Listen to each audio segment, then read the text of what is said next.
مرحبا للكل، إن شاء الله يا رب تكونوا بخير وصحة وسلامة.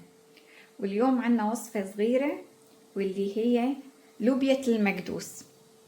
هلأ في ناس بتعمل الفاصوليا بالمكدوس وفي ناس بتعمل لوبية المكدوس وفي ناس بالباذنجان، بس أنا هلأ متوفر عندي اللوبيا، بحب أعملكم لوبية المكدوس. خلونا نبلش. هلأ عندي لوبية المكدوس، نص كيلو من اللوبيا مقطعتها وغاسلتها، 3 معالق كبار من الفليفلة، نص كاسة زيت زيتون، ربع كاسة زيت دوار الشمس، وعندي هون جوز على حسب الرغبة. هلا في ناس بتحب تكتر جوز وفي ناس بتحب تقلل الجوز. هلا هون على النار عندي مي مغلية، بدي احط اللوبيات، بدي اسلقهم، بس مي، ما فيها لا ملح ولا اي شي، بس مي. بدي اغليهم 10 دقايق لحتى تستوي عندي الحبة، مو تنهرس الحبة، بدي اياها تستوي استواء. وعندي هون ملاحظة صغيرة، وقت بدنا ننزل اللوبيا ما منغطيها، خليها بدون غطا مشان تضل الحبة لونها خضرة، ما يتغير لونها عندي.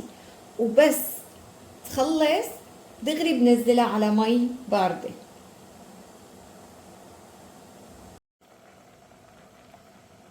وعندي هون استوت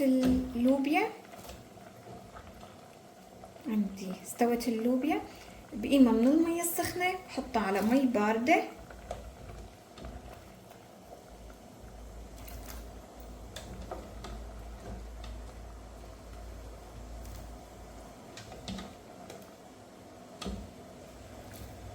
هلا هالطريقة ليش بعملها؟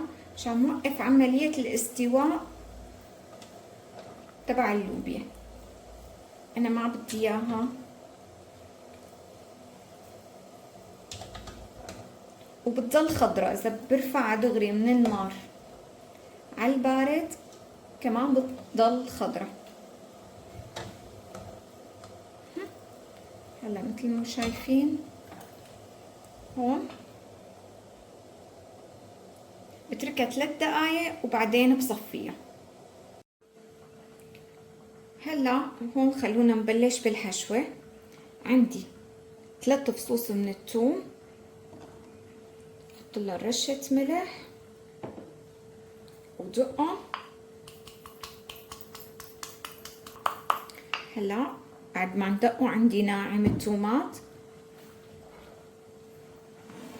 نزلهم الثومات،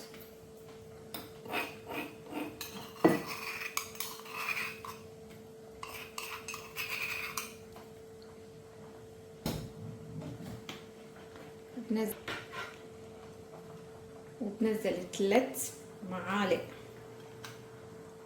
كبار من دبس الفليفلة. أنا حاطة هون دبس الفليفلة عندي حلوة، وعندي نصها حلوة نصها حدة، تمام. وبنزل نص كاسة الزيت،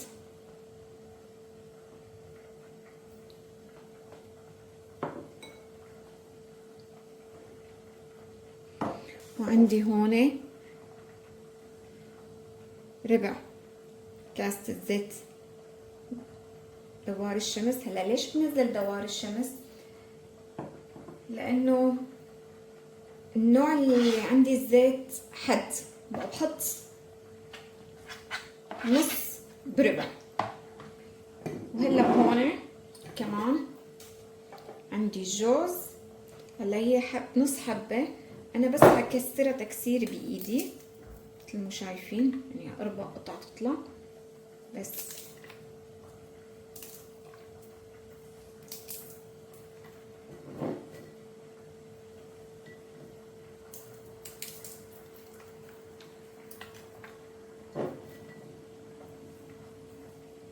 كتير بخشنة، كمان يلي بيحب هي حطها خشنين ناعمة، هي رغبة شخصية.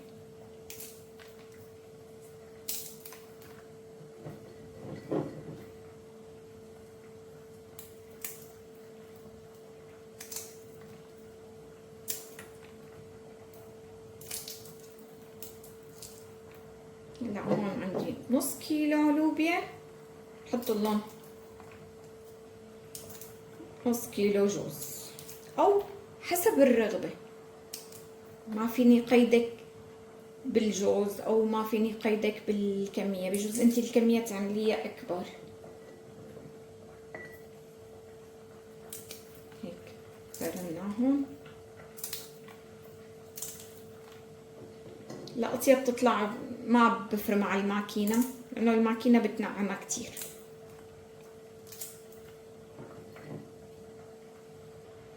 وهلا هون بعد ما خلصت الجوزات بس بحركها.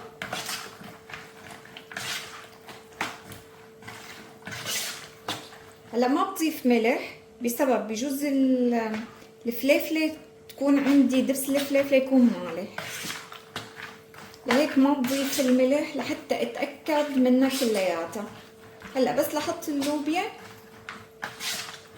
ساعتها بتاكد يا بحط لها ملح يا ما بحط لها.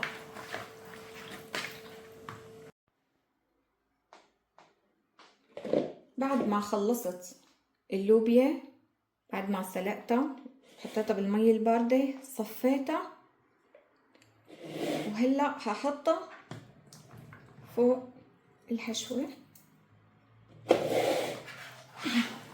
ونحركها. شوفوا شلون ضلت معي خضرة، يعني وقفت دغري استواءها وما سكرت الغطا عنها.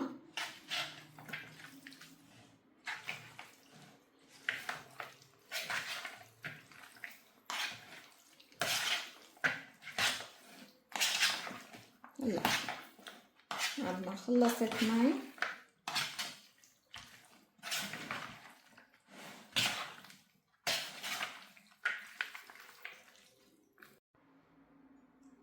وهون حضيف نص معلقة من الملح، نص معلقة الكبيرة يعني معلقة صغيرة. هلا ما بضيف كتير لأنه أنا بدي أحفظهم بمطربانات، وقت بدك تحفظيهم بالمطربانات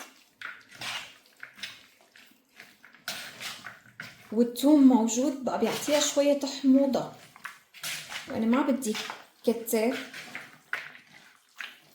الملح تبعه.